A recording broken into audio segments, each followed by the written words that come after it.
I'm Oprah as a dude, and I love you all. All right, here we go. Welcome to another episode of the Reyes Reflection podcast. Thank you so much for making us part of your day. Don't forget to follow me on those socials at I'm Nathanael Reyes. We are proudly sponsored by ARAVE Cards, Jocko Fuel, SMACKIN Sunflower Seeds, and Mad Rabbit Tattoo Aftercare. Today we've got a very special guest who's going to take us to church. She's a powerhouse of talent, heart, and soul. You might know her from The Voice, where she wowed audiences with her incredible voice and her undeniable stage presence. Now she's here to share her story, her journey, and all the wisdom she gathered along the way. So without further ado, please welcome none other than the lovely Christina Eagle. Welcome to the pod. Yay! Thank you so much. You're going to make me cry. I wrote it myself. I did my little 2-year associate degree. Oh my gosh. English class, and I did my work. I was like, wow, I feel really hyped up right now. I try to do that. I pride myself on my intro game. I pride myself. Listen, you're great at it. You are great at it. I'll take it. I had a guest on, shout out Michael B. He said, your intro game needs to be commended. It does. I'm like over here literally getting emotional. I'm like, oh, wow. I love that. Well, thank you again for joining me. I know we were trying to do something earlier, but we finally made it work. We did. The podcast is super laid back. It's nonchalant. I love to hear people's stories and experiences, and you have a very powerful story, which we'll definitely dive into, along with The Voice and your experiences with that. So, Christina, let's start from the beginning. You grew up in how do you say it? Catawba, North Carolina. Yes. Okay. Can you fill me and the audience in on what it's like to grow up in a town which, according to reports, has a population of under 800 people? I don't know if that's true. Yeah. It is a very small town, but it is, I don't know, like to me, it's home. I mean, to some people, it's like the middle of nowhere, which it is the middle of nowhere, but it feels like just home. It feels country, everybody knows everybody. It's that kind of vibe. So definitely when I went to LA, it was a lot different. Oh, the vibe must have been so different, right? Like, everybody on a first name basis, their families, their friends, the social circles. Yes. And in LA, it's like you have to fend for yourself, really. You do. Like, you have to, and the people are just kind of different to me. Yeah. Like here, you can go to Food Line. I don't know if you know what Food Line is. It's a grocery store. And you can go in there and you'll see somebody and you'll just be like, oh my gosh, hey! And, everybody's so friendly. And then in LA, it's like, I don't know who you are. And they're like, all right, have a good day. I'm like, thanks. So you like that warm hospitality? Yes, feel. I love it. I love it so much. Me too. So I'm from Massachusetts, and we're not too friendly up here either. And it's, I say that loving all my Mass people, but we're not too friendly up here either. A lot of it is very hustle and bustle, and it's dismissive, and it's I got places to be, things to do, and I do have that mentality at times. Yeah. But I like to slow down. Yeah. I like to be able to take my time at the supermarket and just enjoy my life at times. And there's been times where people have moved my cart out of the way, and I'm like, I was only here for a minute. Like, bro, okay. You're like, I'm trying to get this done. Move. Yeah. I recently saw something on social media, and it said, man, Boston drivers are crazy. It's the one place in the world where people will literally be willing to have a full-on head collision instead of letting you merge into the lane. Don't even get me started on that. Does that happen down there? I mean, I think it depends on where you're at. Like, if you're in Charlotte, like the city, it's more wild than here. I feel like here, people just drive off the road and then come back. It's a lot of swerving. I'll have to take a visit down there. It sounds peaceful. It sounds nice. It really is. And I just love it. I mean, and I'm very, I don't know, the people here are just warm, I guess. That is a good word for it. Yeah. And the people here are very cold. Yeah. And that's a good word. Totally joking. I love my mask people, like I said, but you know I'm right. You know Yeah, I'm right. I mean, hey, no hate Yeah. here. How's the weather down there? Because I think when it's cold for half of the year, like it is here at times, it really hardens people and it makes people like in their little cocoons, especially during this time. Nobody wants to be around each other. And then they put a fake face on for Christmas and New Yeah. Year's. And then afterwards, it's like, no, I'm back in my cocoon. I mean, it's so weird here because one day in the middle of December, it'll be 70 degrees, and then the next day it's 30 degrees. It's like Man. constant change. And that's probably why everybody around here is sick. I mean, everybody's got something right now because the weather's just, it's all over the place. So it's interesting. I will say right now it's probably 40 degrees outside, which I hate it. I hate the cold. I like the summertime. I like to lay by the beach and get my tan on. And this is not, I don't like going outside in this weather at all. See, 40 degrees in New England is shorts. People are wearing shorts and Crocs and sandals and basically barefoot outside, my and they gosh. love it. Yeah. Yeah, and they'll be walking to their local coffee shop. We have a Dunkin' Donuts. They'll walk to Dunkin' Donuts, and they'll get an iced coffee. That is beautiful weather No! up here. I know. Isn't that disgusting? There's people that will say, oh, it's only 42 degrees. It's not that bad. It's supposed to be nice out. I don't And want I'm it. like, Mm-mm. that's nice. No, I'm with you. I like the 70 degrees. Yeah. Yeah. And people will complain like when it's 70 degrees in December. It's like it's the middle of December and it's 70 degrees. I'm like, don't you complain. I love it. Bring it on. Yes. Yes. Yes. I believe I read that you were running up on stage at church as a kid and you would grab the mic to sing. So here you go. You can have Give it to me. Do you have vivid memories of this happening? I don't actually. My mom has always told me that. She told me we were at church and I was in the pew and the preacher was up on stage and I just ran out of the pew and ran up to the stage and took the mic and started singing. And I don't remember that, but it sounds like me. I mean, I love having the microphone in my hand and I'm determined to get to it. So it's crazy. Every time she tells me that, I don't know if I would be that bold now to run in the middle of church and just take it away. But yeah, it's crazy. I mean, when you do it, it's adorable. When I do it, they need to call the Yeah. police. I don't know. What the heck? I know. No, there is something about when you're younger, and a child, where caution is thrown away and even just repercussions. I think that's why we do a lot of ridiculous things as kids because Yeah. that fear is lacking Right. of real life. Whereas like now, like you said, I don't know if I would even be bold to do that. I say that, but yeah, there was a local tree lighting in a town near where we live, and I went on stage with the DJ and I was like trying to hype up the crowd. So I say that, and I love I that. still would do that. Yeah. At my cousin's wedding, I remember I was trying to get the DJ out on the dance floor, and I was doing the whole lasso thing and trying to pull him in, and he eventually came out, and it was the best. It was the best thing in the world because it got to a point where at first it was like, all right, he's just doing it to try to be fun, be the life of the party. And then it got to a point where it was like, all right, is this DJ really going to play ball? And sure enough, he did. Wow. Listen, you were determined and you did it. Hey. Yeah. I was. Yep. That's Just good. like you, right? Determined with that mic. You Give know it what? to me. We're both doing it. It's so funny because there was this, I heard somebody like post about me. It was when I sang my blind audition, I sang Wildflowers, Wild Horses, and they were talking about how I'm like, I got the grit and I'm so sassy. And he was like, she made them turn around. And I'm like, that's so funny because that and then what my mom said, it's almost like I do have this like give it to me kind of like mentality. And I don't even think I really realized that about myself until I went on The Voice. I'm like, this is becoming a pattern that I'm hearing. You know what you want. You're a woman that knows what you want. You know what you want and you take it. Yes. There's nothing wrong with that. I respect that. Exactly. Yeah. I want to transition into what you shared on The Voice, Mhm.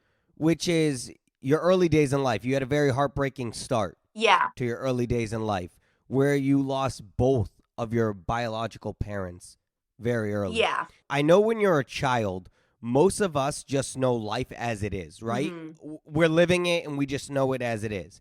Can you talk about your life and experiences and what you remember as a young girl?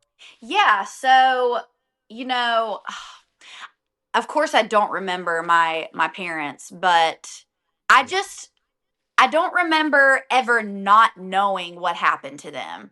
I don't remember a specific time where my parents now, technically they're my grandparents, but I call them mom and dad, because they raised me and that's how I view them. And I don't remember a specific time where they sat me down and they were like, this is what happened. I just don't remember not knowing. Does that make sense? Yes.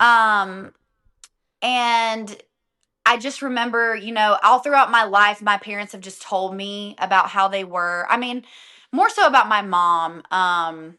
They would tell me, you know, how she was growing up, and they actually have home videos. So, like, my parents have this camera. They film like Christmas and Thanksgiving, and just throughout all of our lives, they'll just record it. And so I can actually watch my mom with me when I was a baby, my biological mom. So it's weird to see it because it's like, wow, like I can see her.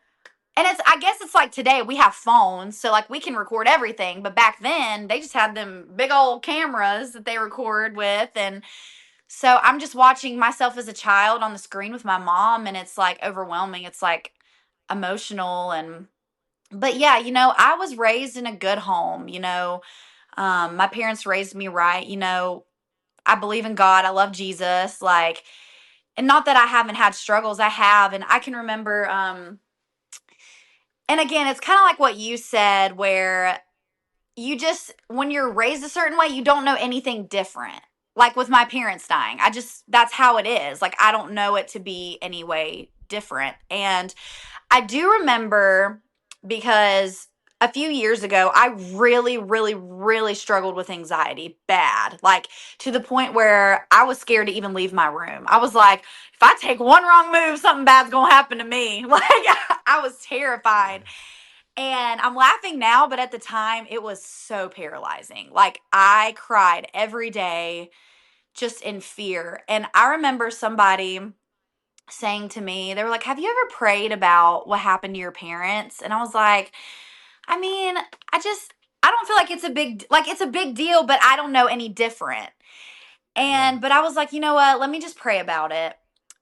And one day I prayed about it. I was like, you know, why did this happen to them? Like, why? And I just started weeping. Like, I was weeping almost like I had just lost them again. Like, I lost it. And I can remember flipping open my Bible, and this scripture that I opened up to, it said, though your father and mother have forsaken you, the Lord will take you up. Wow. And in that moment, I was like, oh, like, I'm seen, I'm known, and I am held by God. And there is not one moment in my life that I was ever alone. And it was just overwhelming when I read that. So yeah, I mean, I've definitely had struggles. I've definitely feared something happening to me, but you know, we take it day by day and we get through it. So yeah. Amen to that. There's a lot to unpack there. And first things first, I want to start off with how you shared your story about talking to God. And I think it's incredible. I love how Christ speaks to us when we need him, and how the Lord speaks to us when we need him. There's been many, many times where I've just felt hopeless and I'm struggling and I feel fear. And then sure enough, I open up my Bible app or I open my Bible and boom, right there, it's something I need for that day, for what I'm feeling. And it's amazing how the Lord speaks to us. He really does. And I'm moved by that, because I hear that and it's like, I know what that's like. I know what it's like to be so in your feelings and so in what's stressing you out in this world. And then, like I said, you just open it up and he's there. Yeah. I love that. I love that you were able to have that moment and that you were guided to say, hey, why don't you pray on it? Why don't you talk to God? Because I remember reading something and it said it's okay to like question God, but trust him. It's okay to say like, God, why is this happening? I know you have a plan, but why? And I'm scared and I don't know. And then you see a scripture that says, do not be afraid. Mhm. You know, I remember reading something and it said that it says, do not be afraid 366 times in the Bible. Yeah, I've seen that too. I've seen that. Right? One for every day of the Yes. year. And the Lord even knew that February 29th is an extra day at times, so you need it for that Yeah. extra day. So amen to that. And I love that you were able to lean on him Yeah. and also have him help you with your anxiety, because I can understand that that could be crippling for you because both of your biological parents passed away tragically to something that we think about in our day-to-day life Yeah. as just a normal occurrence, Right. right? I need to run to the supermarket. We just talked about that earlier. Oh, I got to get my car to go there. We don't think that that potentially could be the last time. Yeah. And it's very, very scary when you put in that perspective. But I love that you were able to rely on Christ, rely on the Lord, rely on God, just as I and many others have done whenever we are in these grieving moments. It's incredible. And even just the shortest scripture in the Bible is Jesus wept. Mhm. And it shows how real it is and how Jesus also feels that pain. Yeah. And I'm just moved by that you were able to have that experience. Yeah. So thank you. Wow. Thank you for sharing that. Thank you. I mean, yeah, you're right. Like, and it's interesting because I'll hear people say like, don't question God. You shouldn't question God. And I'm like, woo, I do it all the time, girlfriend. I'm like, I have to. I mean, if I'm not real about my questions, I'm going to go around just with this like, I would rather have answers. And even if I don't have all the answers, at least I know I can share with God, I don't understand this. Like, at least give him my questions. I would rather be real about it than walk around like I don't have any at all. Because life is hard and I do have questions and I can't. Like, I feel like I just can't be anything other than real. Like, I just don't like walking around with questions, even if I don't know the answers. Like, I just have to ask them. You know what I mean? So, and sometimes God does answer, and sometimes I feel like I don't get an answer, and sometimes it's not until a year down the road that I get an answer. But I'm like, I'm bound and determined. I'm going to ask my question. And sometimes he does answer and it's a no, right? Like sometimes no is okay. And I remember reading something from a devotion and it said that God is our father, he's our parent, and a parent doesn't always say yes. And sometimes we pray for something and sometimes we question something. And sometimes your parent lets you fall off the bike if you keep saying, well, I don't want to wear my knee pads, I don't want to wear my elbow pads, and you fall off and you scrape yourself and it's like, that's why you should have worn them. Yeah. And I'm right there with you. I unfortunately have a surgery coming up, and I was at a point where I was questioning God. I was like, God, I'm faithful to you.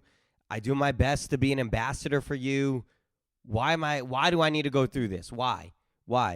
And then I just put myself, in Christ and how Christ was able to have to go through things that he didn't want to, right? And you think about how grueling and how arduous the process will be, but all the more reason why God wants to use us to tell these stories, right? Hey, look I went through this and I still believe in God. And even though I may question him, I trust in him. Yeah. And that's ultimately what he wants. Exactly. So, beautifully said. Yeah. I love that you were able to share that.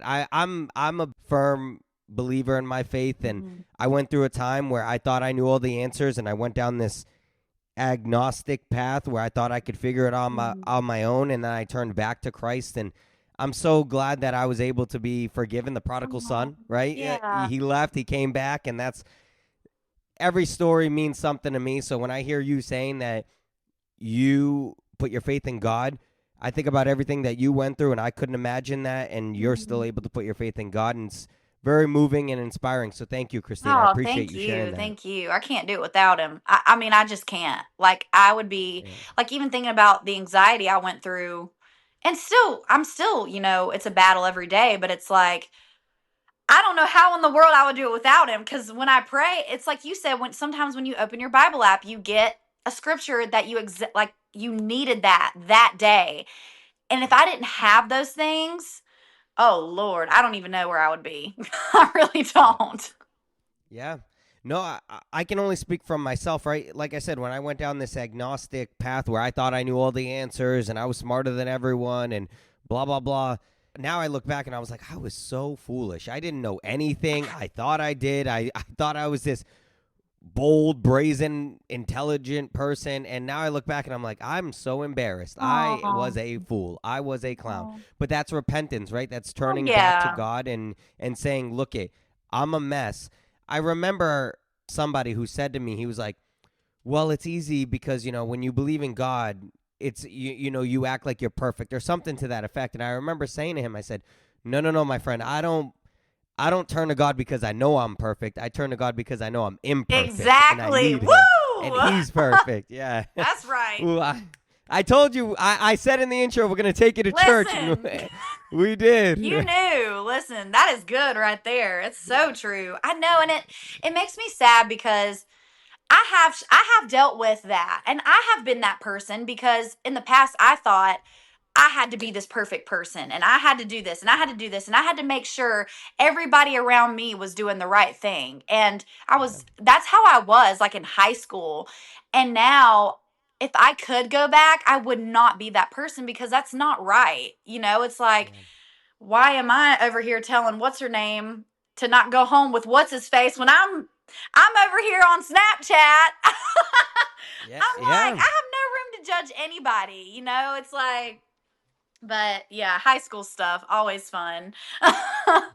I was there too, and like I said, I went down my path in life. I grew up in the church, and then I turned away when I left high school out of the jurisdiction of my mom and dad, and I was able to make my own decisions. Yeah, that was a flop.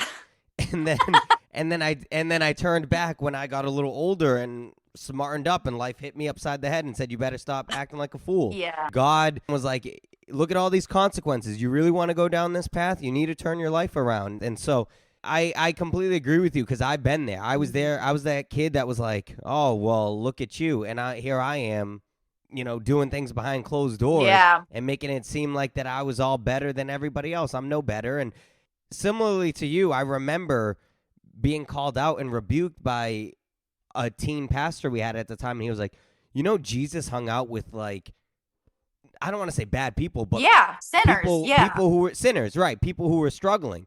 And I'm like, man, Jesus is hanging out with all these people, and I act like I can't hang out with these people, or I act like I'm better than these people. Mm-hmm. What's wrong with me? Yeah. So I love that. Like I said, we took you to church right there. We did. I love that. We sure did. Woo! We can do this all day. Oh my goodness, you're not lying there. You've spoken about how music has helped you process some of your grief. Mm-hmm. What was it about music that gave you the comfort during some difficult times?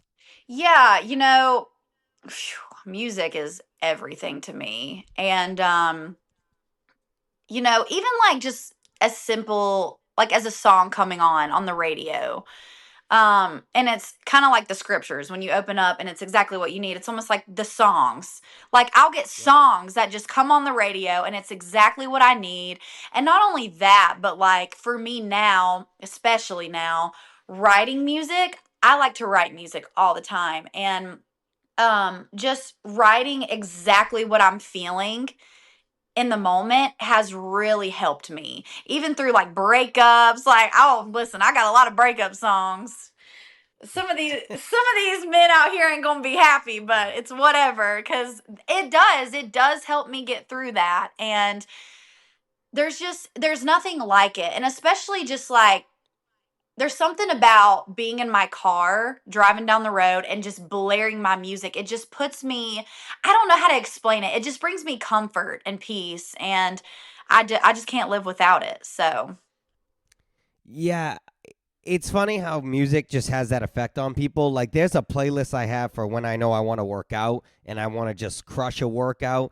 There's a playlist if I want to get in my feels, I can just play 2-3 songs and I'm starting to feel that tingly sensation of like, oh man, I might choke up. Yeah. And there's also those songs that just put you in a fantastic mood, and no matter where you hear it, you just want to start dancing and vibing. Doesn't matter what you're doing. And then there's those ones where I can roll my windows down, blare it, and if I'm pulling up to like a friend's event or something like that, I rewind the song just so everybody can hear the banger that I've been listening. We've all done that. It makes you feel so freaking awesome. You're pulling up like, yeah. Yeah. You've done that too, right? We've all done that. Yeah. I'll or if I'm trying to impress somebody, oh my gosh, I'm so embarrassed. I used to do this. Like, I would get in my car, I would turn up the radio, and I would skirt out of the parking lot. So would I. Yeah. And you like go a little faster. You rev your engine a little bit. Yes, I'm like, why did I do that? Christina, we were cringy. That's what it is. We've grown. Yes. Oh God, I hope I never do that again. I know what you mean, because there's been moments where, oh my goodness, do I want to share? I'm going to share this. Yes. Where I was like, all right, I want to impress this person, so I'm at home with my iTunes. I didn't have the Apple Music where I could just download every single song. I had to pay 99 cents, sometimes $1.29 for a song. And so I'm like, all right, which one do I like? Which one is going to impress this person? Which one is going to do this? Yeah. And I thought I was so cool, because whenever we hung out, I'm like, oh, yeah, I got the music, don't worry. And I'm playing it, and I'm like, yeah, this song's pretty cool, right? You can clearly see no interest. And I'm like, nah, I didn't really like it either. No. Like, dang it, I just spent 99 cents on that dang song. And that's a lot for a high schooler. That adds up. It wasn't the $4.99 a month to just have millions of songs. Literally. I had to calculate the amount from my budget of like what I wanted to play. And so it was like, oh, well, that's 99 cents I'm never going to get back. Dang it. Yeah, I've been there. That's so funny. I look back and I'm like, man, that was cringy. Those are some cringy moments. I have a lot of cringy moments in high school and in my early college days that I'm like, I would never do that again, and nor would I advise anybody to ever do that. Please don't ever. No. Don't ever. And like, sometimes I self-reflect even now, and I'm like, God, I hope I don't do any weird, cringy stuff now. But I'm sure one day I'm going to look back at right now and be like, why did you do that? You know what I mean? Completely. I'm like, oh. Completely. Even now, right? I look at myself and I'm like, oh, no, that makes sense. That looks cool. And in 10 years, I'm going to look at myself and say, why did I ever think that was a good idea? Yeah, exactly. Why did I put myself and subjugate myself to this embarrassment? But the hard part about it is, like, you ever have like baby photos of yourself and you look at it and you're like, oh, I'm embarrassed? I can justify that. I'm like, all right, you know what? I was 4, I was 5. My mom wanted to embarrassingly take a photo of me in a bathtub. There's nothing I can do about that. Yeah. I'm a kid. But if I did something now that was far-fetched and embarrassing, I would really, really be upset, because I'd be like, I'm fully in my... Yes. I looked myself in the mirror, fully dressed, and said, I'm going out looking like this. And I have to hold myself accountable and say, wow, I was a clown. Fully aware of it and everything. Yeah. And there's no shirking it. You have to face it. My best friend teases me because, so in high school, I was running track, and it was in the championship race, and here I was in a picture of myself all sweaty and gross, and I'm holding my ribbons or medals. I'll DM you the picture on Instagram. And I'm holding a 3rd place medal and a 1st place medal. And I'm so proud of my 3rd place medal for some reason. I don't know why I was more proud of my 3rd place than my 1st place. But I'm holding it up to the camera, and I'm like sweaty, half smiling, going like this with an awful smile. And my best friend to this day will randomly text me that photo and be like, I've never seen someone so proud of 3rd place. Oh! And I have to sit here embarrassed and go, yeah, I don't know why I did that. You know what, though? 3rd place is better than 4th place. You know what I mean? You know, some context, not that I'm defending myself here. I know why I was proud of myself. It was because I was the youngest person running in that race. Oh! And the other two, the 1st and 2nd place were seniors. And so here I was like, hey, I placed as a sophomore, I think it was. Yeah. And so I was like proud of myself, but he still roasts me. He flames me every time he goes, oh, yeah, look at you. You're third place. Like, oh my like, gosh. You should be proud of that. I know, right? Right? I was trying to say that the other day to a group of friends, and they were like, oh, yeah, he has to defend himself. I go, all right, listen, No. I'm moving on now. I'm done. You have every right to be proud of that. I'm proud of you. Thank you. At least I know Christina Eagle is proud of me. Christina Eagle is proud of you. You mentioned gigging with your older brother Daniel at local bars. What's it like to perform with him? Oh my gosh. I don't know how to do it without him, honestly. Like, he has taught me so much. You know, I grew up singing in church and leading worship and everything. And it was a few years ago. So backstory, he actually lived in Nashville for 7 to 8 years. And he ended up moving here with his wife. And so he started gigging around here, around Catawba and just the areas around here. And I would go see him sing on stage and everything. And at the time, I'm just leading worship. Well, he would like call me on stage on occasion and I would sing a country song. And like, I don't know. I just really started to have fun. And then all of a sudden, I'm like doing it more often. And then we just kind of collabed and we joined and made this duo called the Feathered Roots. That's our little duo name. I like it. Yes. I didn't in my research I didn't find that. So really? I like that. Yeah, no, I'm annoyed with that. Now I'm mad at myself. You know what? It's my fault because I need to be promoting more of that. This is why I deserve a third place medal. This is what. No. Oh my gosh, but yeah, so this is why I deserve a third place medal. He has taught me so much, you know. He's very much like, he knows how to entertain a crowd. He knows how to get a crowd going. He's got all the jokes. I'm over here like, you go right ahead. I'm gonna sit my happy tail right here. Like, I can talk to a crowd, but I can't just like pull things out of my ASS like he does. You know what I mean? Like, he's just so good at it. And yeah, he's definitely helped me grow in that for sure.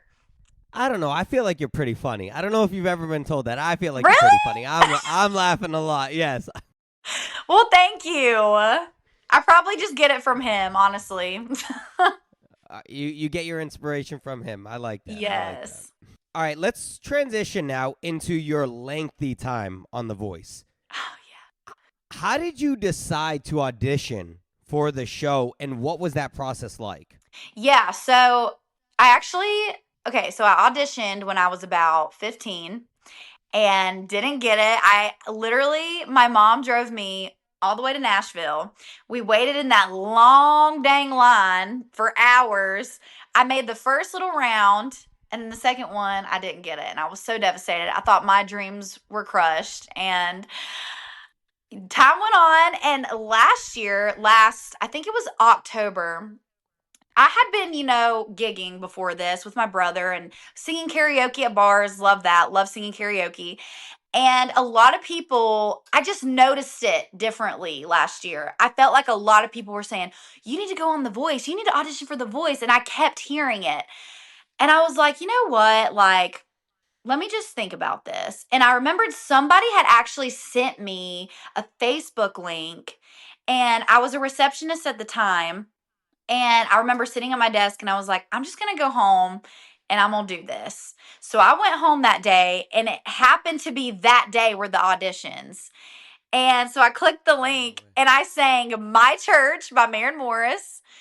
And literally like 15-20 minutes later, I get this email, congratulations, you made it to the next round. And I'm like, okay, this is one round. And so I did the next one. I sent in a few more videos and then they sent me an email, congrats, you made it to the next round. And I'm over here like, oh my God, I made it more than I did when I was 15. I'm so happy. And so I did this Zoom interview with this person. And they're like, okay, we're going to give you a call in February. We're in October. And he tells me I'm not getting a call till February to tell me if I made it to LA. And I'm like, I have to wait so many months to find out. So time went by, and in February, I get a call. You're going to LA. Congratulations. And I'm like freaking out, and I just can't believe it. And I go to LA in June, and we're there for like a month. And I've been back and forth actually since June. Like the show ended December. I can't remember. It was the second week of December the show ended. So Yeah, it was like right before Christmas. Yeah. yeah, so I've been there back and forth since June. Because they brought you back to perform at the live Yes. finale and all that. Yes, I saw that. Yeah. During your blind audition, Snoop Dogg turned around for you, and it seemed like it was at the very last second. Take us back to that moment. What's running through your head as his chair spun around? Oh my gosh. Literally, I was singing that whole song. And first of all, I'm so excited because the crowd is so hype in that room. I mean, they were, from the moment I hit that chorus, they're clapping. And it just like, I don't know, something about the crowd's energy, it really hypes me up. And I go through the whole song and I'm like, why is no one turning? No one's turning. And I'm like praying. I'm like, God, I didn't come here for this. I didn't come here for nothing.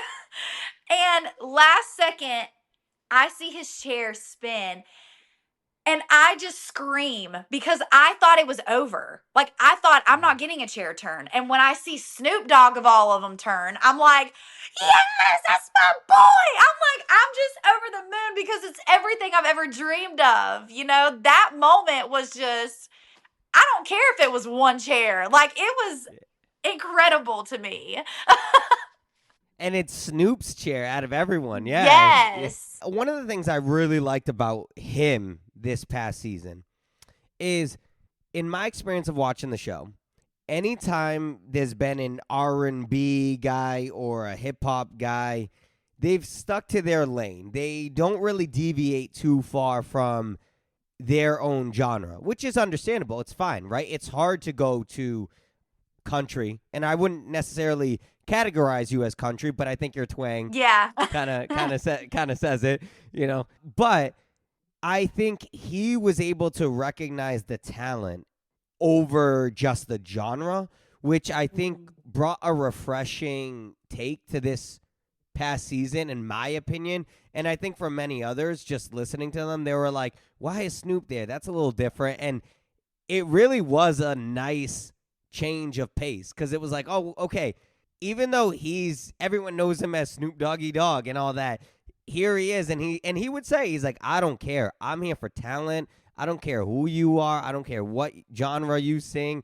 If you can sing, I'm here for it. Yeah. And I love that. I definitely like that about him. And you got his gold chain. Yes, right? I did. Do you still have I it? do. Did you frame it or anything? Oh my gosh, I have it. It's in my room somewhere. It's in its little case. I keep it in its case because I'm like, this is precious. Legendary. Yes. Yeah, and I do like to wear it around too sometimes, and people will be like, let me see it. Yeah. And he gave you a shirt too, right? Listen, he gave me all kinds of stuff. I got shirts. I got a whole new wardrobe. I have a solo stove now. Do you know that commercial he's on with the stoves, the fire pit things? No way. I pull up to my house and it's sitting on my front porch, and I'm like, there he goes again. Wow. He is so generous. Like, I could not have gotten a better coach. Like, thank God he was the only one who turned, because I go in thinking, I'm going to get Reba. Even in my interviews, I'm like, yeah, Reba's going to turn for me.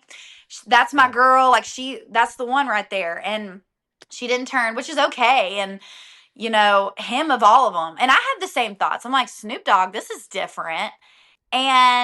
But it was everything. It was more than I could have ever imagined being on his team, honestly. Yep. Yeah. God had a plan. He did. He had a plan, and Snoop was the coach for you. He was. Yeah. He was. Then you had an epic battle with Gail. Walk me through what's going on in your head, because now this is the first time that you got to sit down with Snoop, get his insight. You're also working with somebody, and I like that round a lot. It's challenging because it's a duet, right? You're trying to have a solid duet, but at the same time, one of you could be going home. Right. What's going on in your mind? Was there ever a moment of doubt? What's going on in Christina's mind in that time? Yeah, it's definitely, you do have to check yourself in your mindset when you're on the show, because I'll just say, like, behind the scenes, behind the lights in the show, you make genuine friendships. And like, you forget that it's even a competition, because you're just all in this together. We're all cheering each other on. And me and Gail, we were one of those people. We were very close. We hung out. We got our nails done together. We went to Olive Garden together. Like, I even went to Myrtle Beach to hang out with her while we were battle partners. Like, we have a close friendship. And I did, of course I'm a human. So I would have thoughts like, oh gosh, what if like I have to go home, or what if she has to go home and then I'm going to be sad? And like, it's just, you do think like that because you don't want to go home. I mean, you want to go as far as you can. But at the end of the day, like, me and Gail had so much fun. We would have these rehearsals, and I don't know if you saw the we did the part with the baby on my hip. Like, we always, like, and our little kick at the end, like, we made it so much fun. And so I will always have that memory of the battle round not being anything of like pressure, but of so much fun. Like, I have that. So we had a dang good time. Yeehaw. Yeehaw. Yeah, there was a round where you lost. I believe it was the next one after that. Yes. And Snoop tried to save you, and the other coaches wanted to steal you. You went from, all right, maybe now I'm going home because I lost, to now, all right, the coach that I was on his team is trying to save me, and now the other three who didn't turn for me want me now.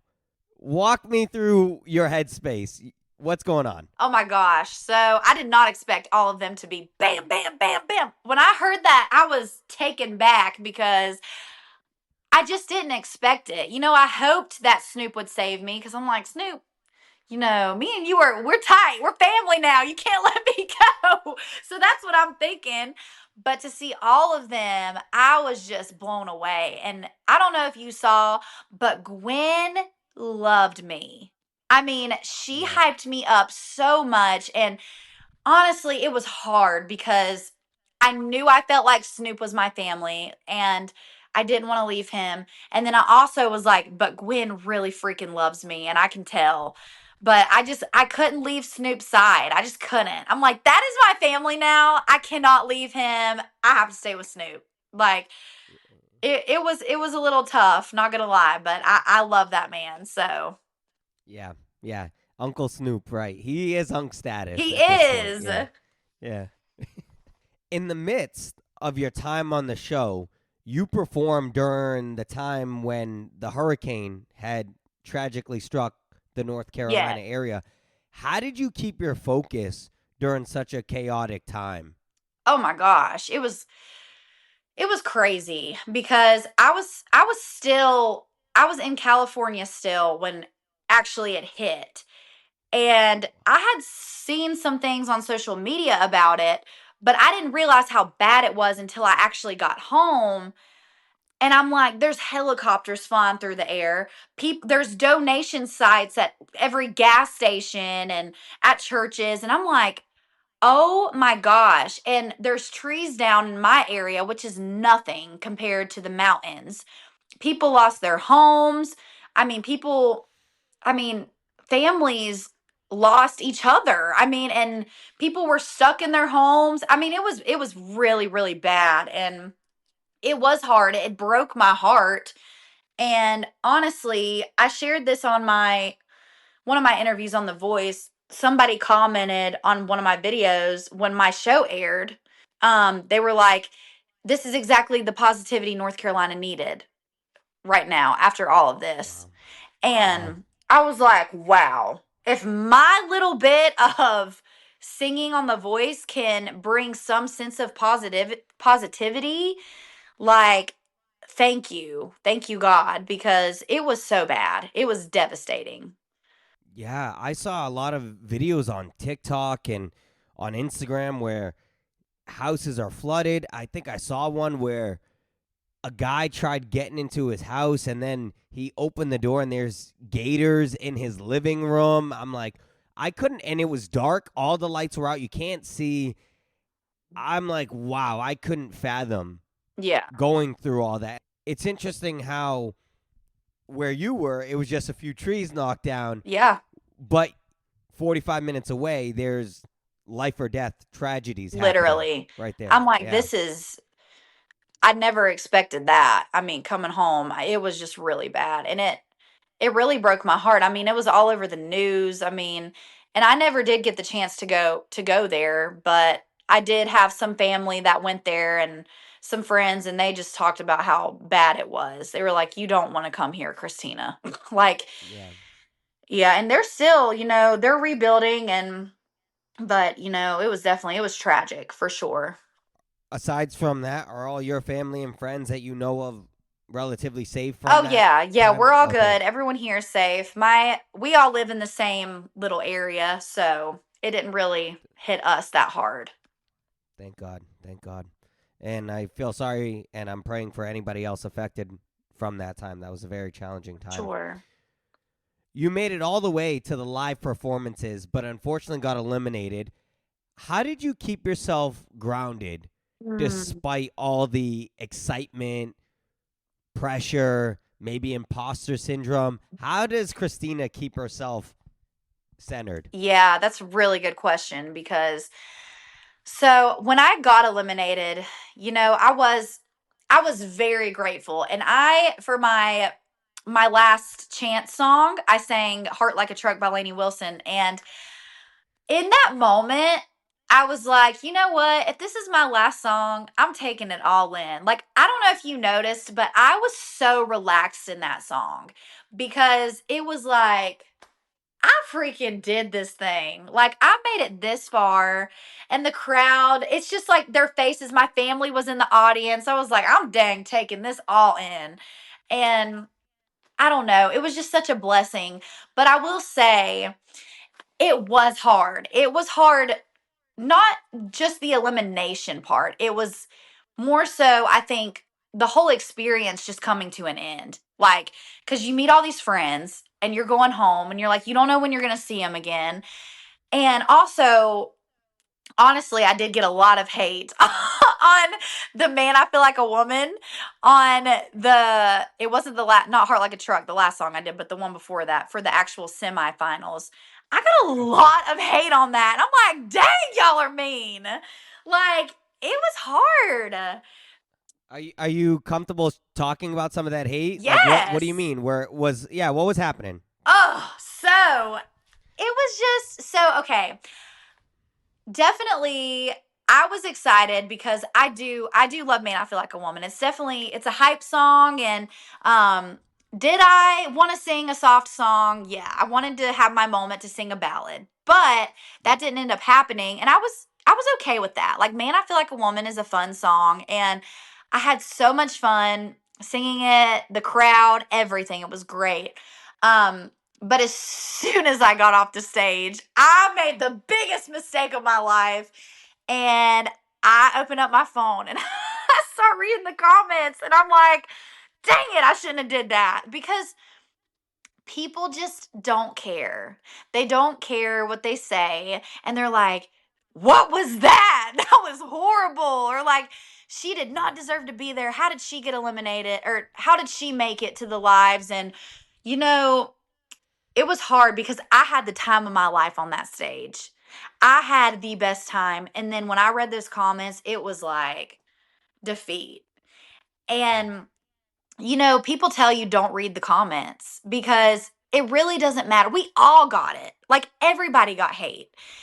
And it doesn't matter who you are, what song you sing, you're going to get hate. And I honestly did. I was sad and I cried because my friends are back there like, no, you killed it. Do not read those comments. And I'm crying, and that was a real moment. And I have to be real about that because I'm a human being and we go through it. And so I had to go back to my hotel and I had to pray about it. Like, dadgum, did I suck that bad? But I did. I went back to the truth, and I'm like, you know what? It doesn't matter what they think. Like, I know who I am. I know I love to do this. I know God has set me right now to do this, and it's not going to change anything about me. Like, people are just going to have their opinions. And honestly, they give me more views, they give me more comments. Have at it. Yeah. Yeah. But it is hard. Like you said, we are human, and it is hard because I think intrinsically, deep down inside, we all do want to be liked or even respected, right? We Yeah. want to be respected, maybe not liked, but we want people to appreciate our work and our art and to say, look they're trying, they're doing a great job. The tough thing about it is because you are doing an art, right? Music is an art. It's a variation of it.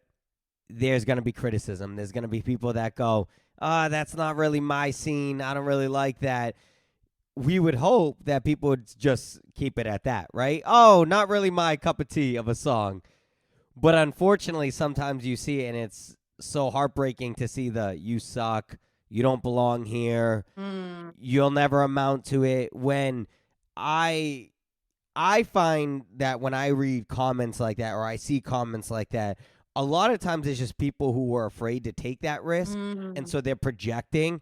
And now maybe they didn't want to be a singer, maybe they didn't want to do something with art, but maybe they're just not doing something they truly deep down inside wanted to do. Yeah. And so it's projection, right? It's, I'm unhappy, so you got to be unhappy. And I'm not saying that's the case for everybody, but I think that that's a large part, For a large sure. contingent. I thought you did a great job, and for what it's worth, even though sometimes a person doesn't like the song, it takes a whole freaking amount of guts to just get on that stage and just sing your heart out and put yourself out there in a national scale, right? Yeah. Like, you're not just singing into a bar with a bunch of people who are just listening to you and background music, but really they're watching the football games, Yeah. right? Like, you're singing to a live audience for titans in the industry and millions of people around the globe. So Yeah. I thought you did a fantastic job. Oh, thank you. You're welcome. You're welcome. I want to talk about some of the experiences you had on there. Yeah. Because you got to work with Sting. You got to meet Simone Biles during your time on the show. Like, what? Talk to me about what it's like to be in the presence of people like Sting, Simone Biles, not just the coaches, but now you got other icons. You got an icon from the Olympics now. Talk to me about that. Yeah, it was really cool. Like, Sting, he was just so kind to me. And he cracked me up because he goes, "If you sang that at church, I'd be there every Sunday." He was just so fun. And not only did I get to meet him, I don't know if you saw, me and Danny got to perform with him together. No, I didn't see You that. didn't? Really? Yeah, No. it was in the semifinals. We had a performance with him. We all got to sing while he played guitar on stage. That's incredible. Yeah, I mean, that in itself, it's like, how did that even happen? Like, I can't wrap my head around some of these things. And then Simone, I did not expect to meet her. I mean, I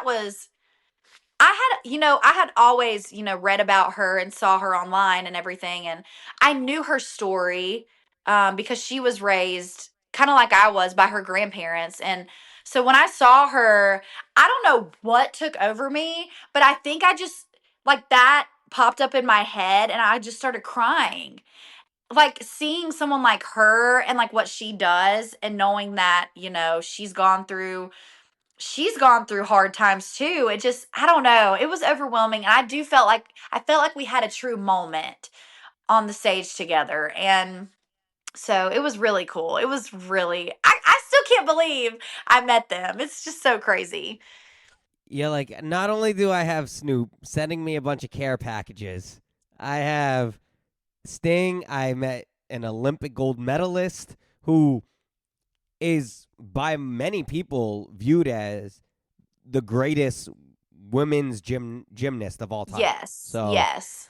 Yeah, so you got to meet her. So, I mean, you're living a really cool life. You're my friend. You really are. I know we talked earlier about the tragedies you've gone through, but God has worked in you. He's worked through some of those experiences, and now you're able to enjoy some things in life. And a lot of that is because you relied on him. You overcame those anxious moments. So That's amazing. That's amazing. Oh, thank you. Of course.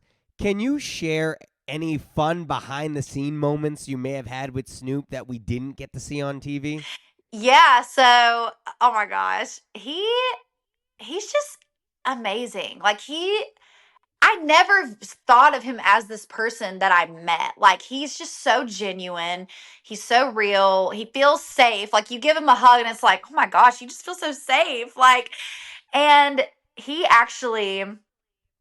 um he actually prayed over me and Jeremy one time before we went on to sing our songs and I'm like, "What is happening? Like how is this how is Snoop Dogg praying over me right?"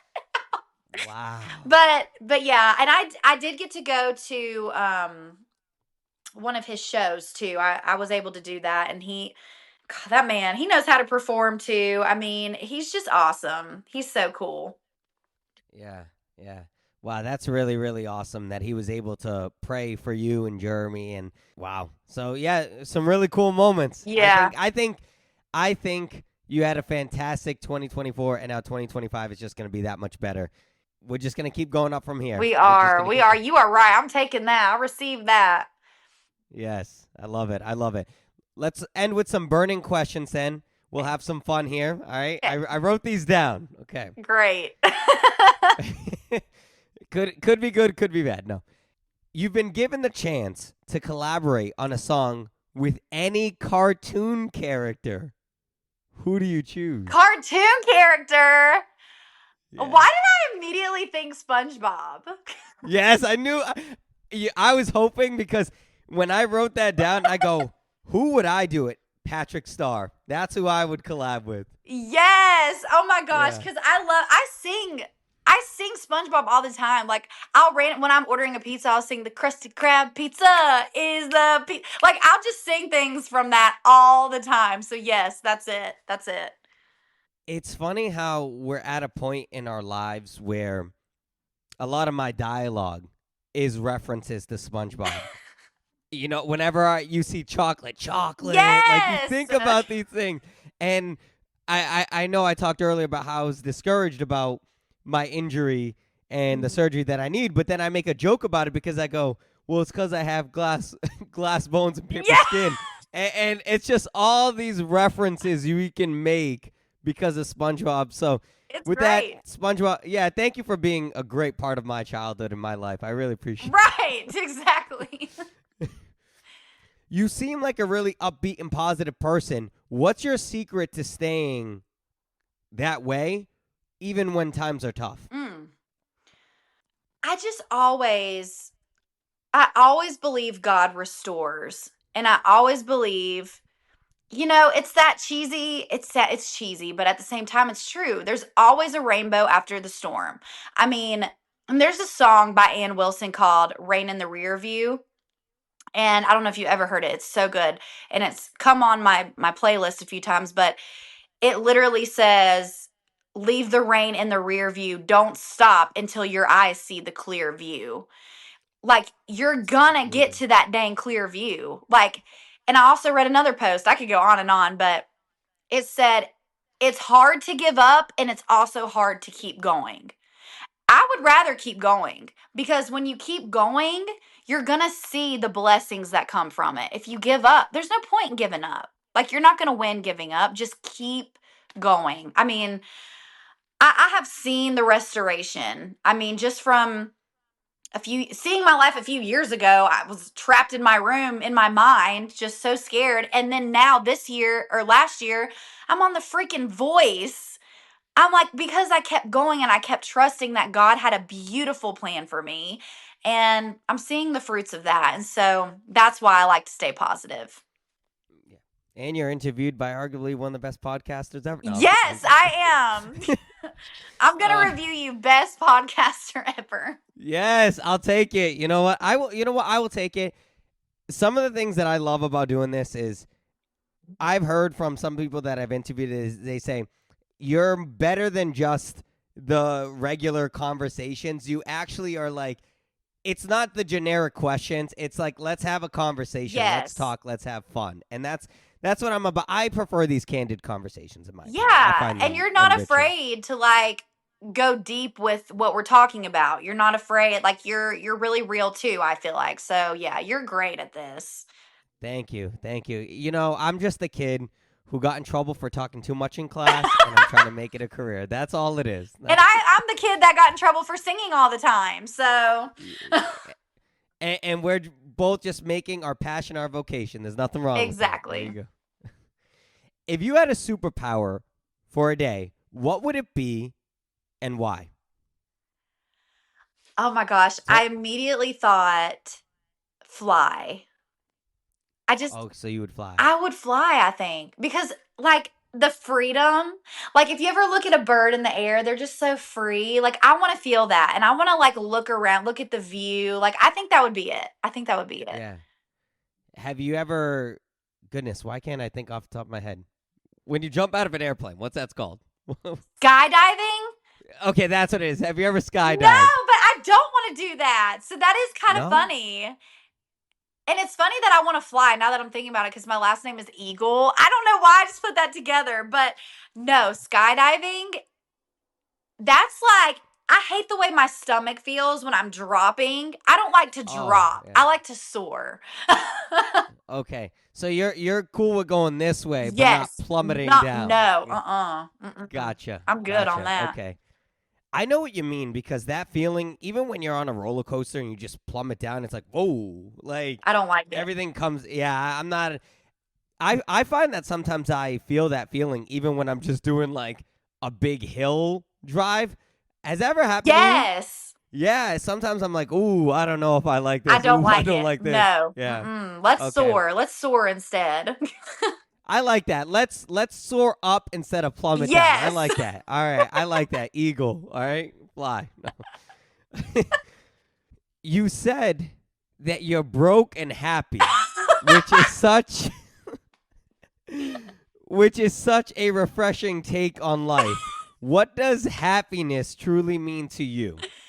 Oh my gosh, I'm like, of course. We had interviews for hours and y'all chose that line out of all of it.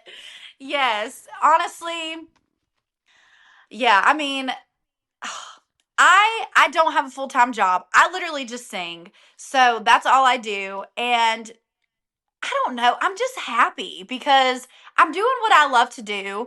I'm not sitting at a dang, and nothing wrong with if you have to, work full time. I mean, give Yeah. everybody props for doing that because you're a dang hard worker and you get it done. But I'm just not. I just don't feel like I'm built for that.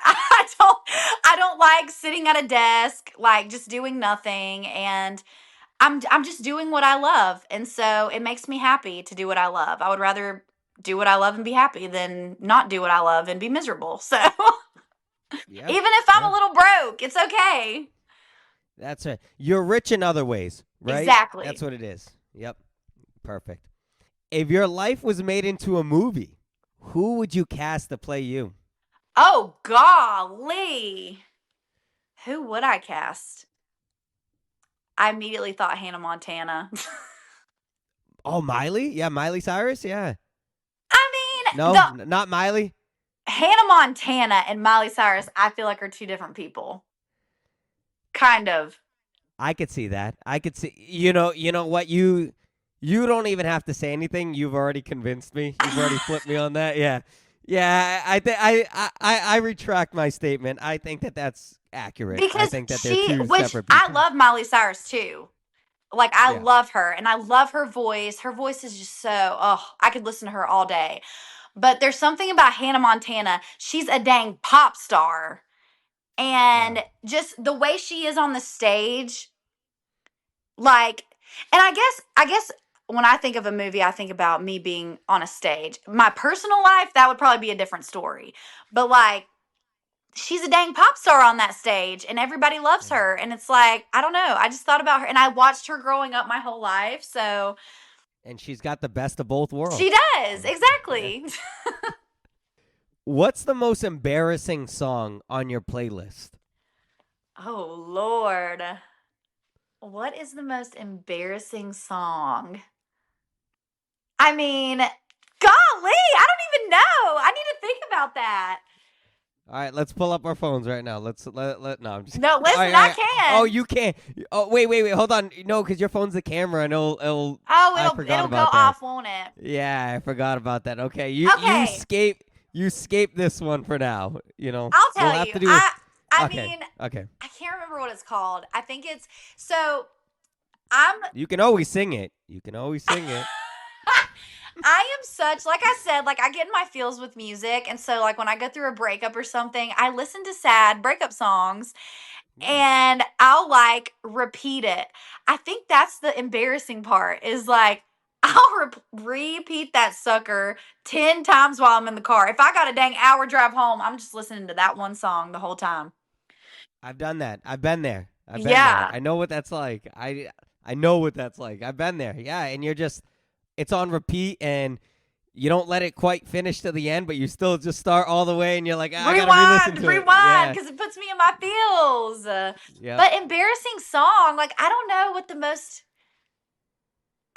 what it would be. It might be, honestly, it's so funny we just said Hannah Montana because I think it's a Hannah Montana song.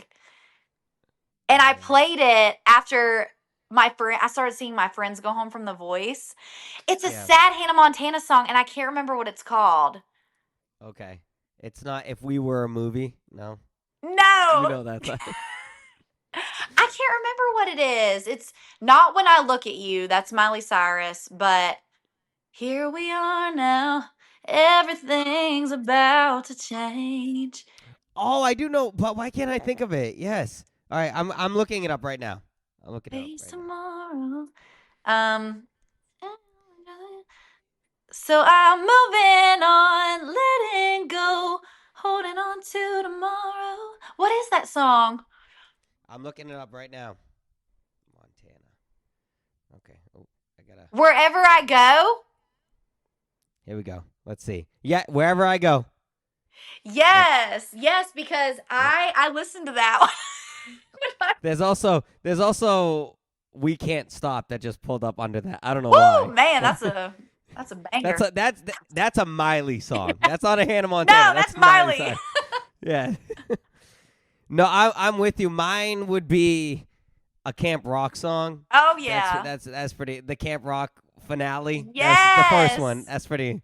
That would be my embarrassing one. I mean, but come on, like who doesn't like old school Demi and the Jonas Brothers? Come on now. Exactly. Like, and even High School Musical. I love High School Musical. So right. Like I grew up on this stuff. You know what? It's not really that. Now that I think about it, it's not embarrassing. That's true. Yeah. We both do it. So hey. Yeah.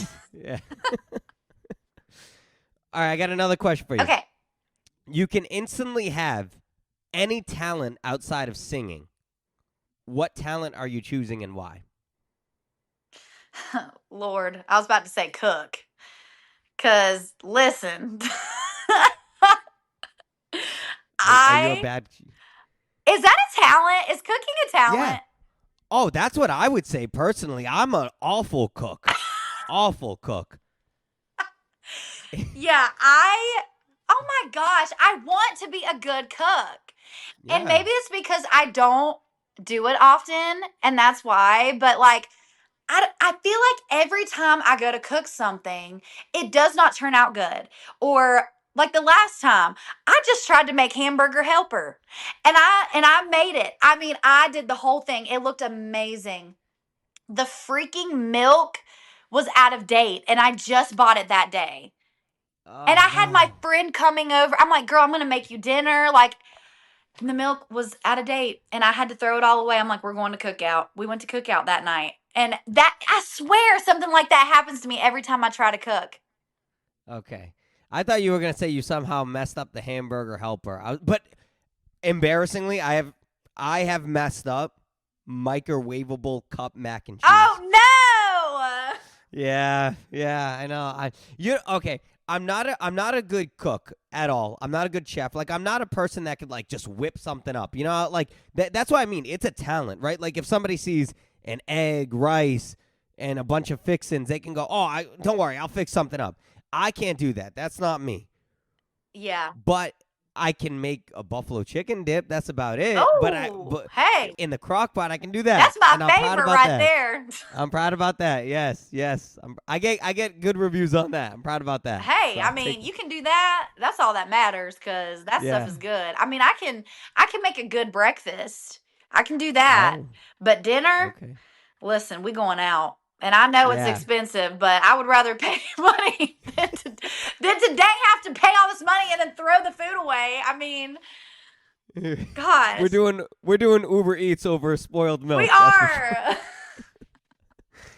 All right, I got a random chat pack here. I'm gonna pull a question out. We'll see what the fate. Actually, I'm gonna pull the kids one out because I feel like we're both kids. We at heart. are. We are. So I'm pulling the kids one out. Okay. All right, here we go. Let's see what we got here. The chat pack want to say. I don't like that one. Too many words. Too many words. Okay. What's one subject in school that you thrived in and would love to see added to your learning experience? I don't know if I'm vibing with that one. Let's pull another one. Yeah, because I was about to say lunch. Honestly, you don't want. I was gonna say gym class. I don't know about that. Okay, here we go. All right. If you had to create a brand new letter to the alphabet, what would this new letter look like and how would you pronounce it? What? Oh my gosh, Yeah. what? I don't even know. Like, how do you answer that? You go first. You answer it. Oh, man. Oh, you hit me with the Uno reverse. Oh, man. Now I have to. Okay. Ooh, that's a good one. All right, I would get rid of Q. I feel like Q is irrelevant. You have to get rid of a letter? I'm gonna do it in mine because I'm gonna add a letter in place of Q. I'm gonna make it look like. Oh, that's a good one. You know how 3 looks like that, rounded this way? Yes. I'm gonna do it backwards and call it. Ooh, what sound is it? What sound am I gonna call it? How would you thrive? I'm gonna call it Fee. Fee? Instead of 3. Oh my god! It's backwards. See, that's good. How do you even come up with that? Like, in my head over here, I'm like, okay, I feel like mine would be literally a heart because I love the heart emojis. I use them all the time. Yep. But what would I call it? I feel like I would call it heart, but HART. Oh, I like that. Yes, I like that. Yeah, not You put a spin on HERT. HEART. I'm like, why can't I spell heart? I'm such a kid. You know, speaking of the alphabet, apparently there's a new variation to sing it. You heard about that? Yeah, there's go a new. ahead, you sing it. I want listeners. I don't want to lose them with my singing voice. Oh my! You know what? We'll have to do a part 2 at some point, and I will have it prepared. Yes, I will have it prepared. Hey, I'm ready for that. All right, I want to do so. All right, I'm gonna give me 2 random numbers, 1 through. Let me see how many I have here. 1 through 6, and I'm gonna add these slides to the screen. And then we're going to go ahead and answer what some people have asked us or memes that they've put in. Okay. I'm going to say 4 and 2. Ooh, I like that. Okay. Here we go. So I'm going to add it to the screen here. Okay. Can you see that? Yes, That's I can. tiny. Okay. It says, have you ever eaten candy with a piece of the wrapper still on it? Ugh. Oh, there's a Wait, that's actually a picture with a piece of candy with a wrapper on it. I know. Like, okay, so. You have. I can tell. I can tell. I mean, if I haven't finished it, I've started it and I've tasted the paper and I'm like, forget it. I love like the Jolly Ranchers. Yeah. But sometimes, like, the wrapper, you know how just a little bit gets stuck and you can't get it off and it's like, whatever. Yeah. But I feel like most of the time I throw it away because I'm so frustrated and I don't like the taste of the paper in my mouth. Okay. I will admit I have. Yes. Okay. You're like, yep, I have. We got to be honest with ourselves. Yeah. Here. All right, here. Here's another one I got. All right. Anti-bucket list. What's something you'll never do again? So I'm assuming you've done it, but you'll never do it again. Okay. Anti-bucket list.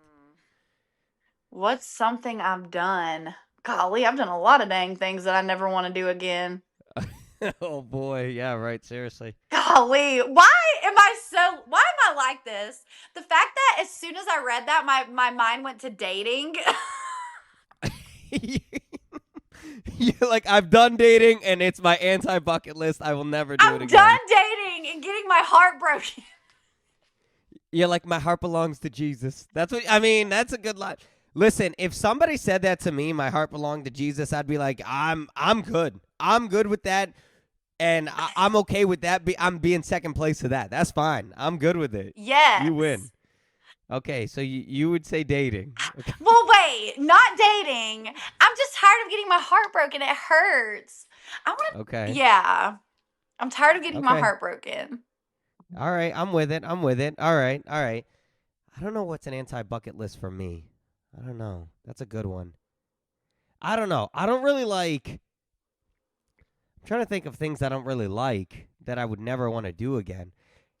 I don't know, because I think I avoid everything I think I wouldn't like to do. Me too. You know what I mean? Exactly. That's why my mind goes to what do I hate feeling like? Oh, I hate getting my heart broken. Yeah. Yeah. No. I think there's certain things, like my brother, he swears by massages, like going to like a place. Yes. And I don't judge that, but like that's not me. You don't like it? I don't know if I would be okay with somebody who I don't know just kind of touching me. Like I know I can take a shower after and whatever, but like for me, I'm like, I don't know you like that. We're not there, and my mind wouldn't allow me to be relaxed the whole time. You see what I mean? I get it. So but he's like, bro, you gotta do them. I love them, and I'm like, that's not for me, man. I'm sorry. It's for you. That's fine. It's not for me. I can't do it. And he loves that stuff. And like I said, so to me, I've never gotten it, but I'm pretty sure if I did, that would be my anti-bucket list. It's already my anti-bucket list. It's something that I don't want to do. Look, I haven't even done it, and I don't want to do it again. All right, I got it. You know what? These are fun, so I'm gonna add another one. Do you have time? Yeah. Oh yeah. Okay. Let's add some more then, because these are. I could do like a half hour. I know, right? Okay. If a dog wore pants, would he wear them like this or like this? Oh my gosh! You're the four-legged one. I can tell. Yeah, the first one. I can tell. You were just yes. The first way, yes. Christina, I thought I was feeling Wait, this good interview. No. That's not right. It's not right. Wait, why is it not? You said it. Wait. All right, I'm adding it back. Let me add it back. Yeah, add it back because I changed my mind. Because these are the arms.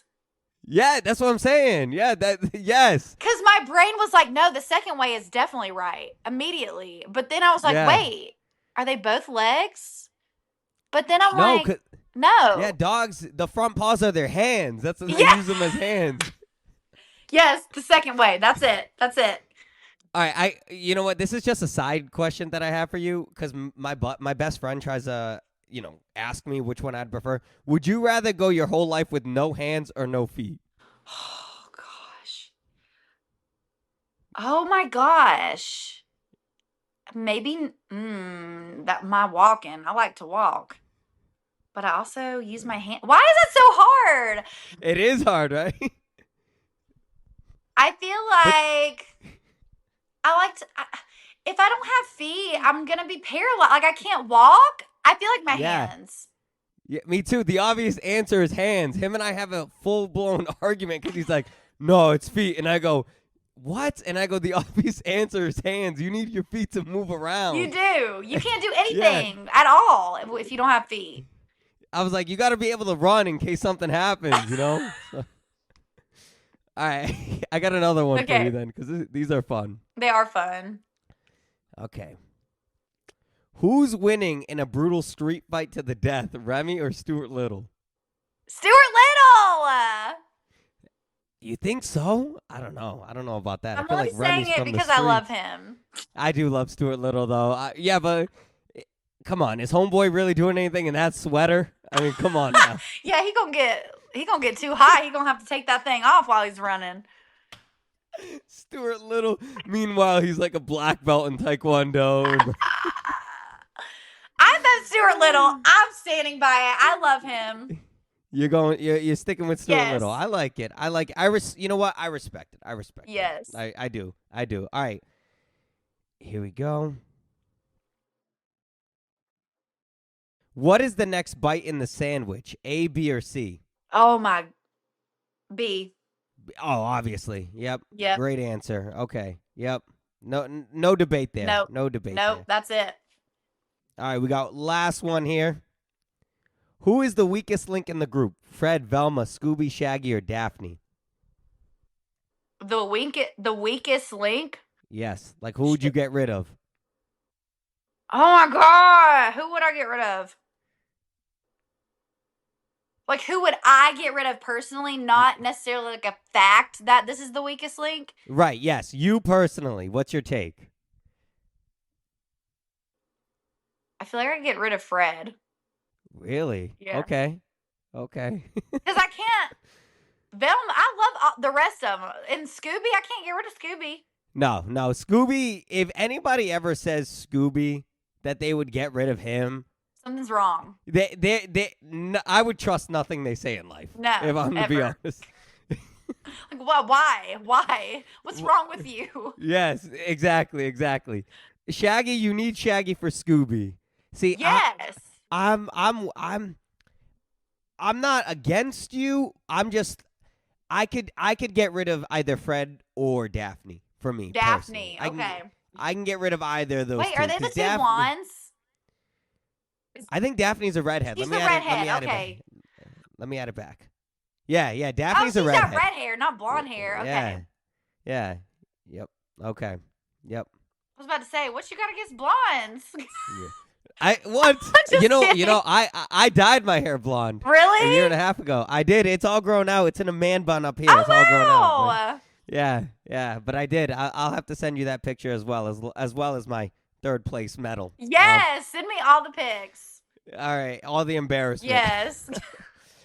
All right, Christina, thank you so much for hanging out, chopping it up with me. You're now forever a friend of the show. I've just sworn you in. Yeah, I love that. Whenever I need another pod episode, you're like an Avenger. I'll call you up and you're there, you know? Listen, I got you. I'll always be there. I got your back. You're the best. Where can people find you, follow you, plug yourself in? Yeah, you can follow me on Instagram, Christina Eagle. And then Facebook, Christina Eagle. My Instagram and Facebook are both verified, so follow that one. All the rest of these people out here making fake accounts, don't be listening to them. They'll be commenting, DM me privately. That ain't me. I ain't doing that. Okay. My TikTok is Christina.Eagle. So yeah, follow me. Okay. Yeah, because I got an email from one that said like, hey, you got to give me some money. And so I gave like $1,000 Yeah, thinking that it right. was Shut you. up. Actually, no, that was me. You're like, yeah, actually, what is your Venmo? Actually, now that we're just, All right, folks. Well, I had so much fun in this episode. I hope you did too. That is going to do it for this episode of the Reyes Reflection Podcast. Big thanks to our sponsors, ARAVE Cards, Jocko Fuel, Mad Rabbit Tattoo Aftercare, and SMACKIN Sunflower Seeds for supporting today's episode. And to all our listeners, always remember, may you live, may you love, and may you thrive. I am Oprah as a dude, and I love you all.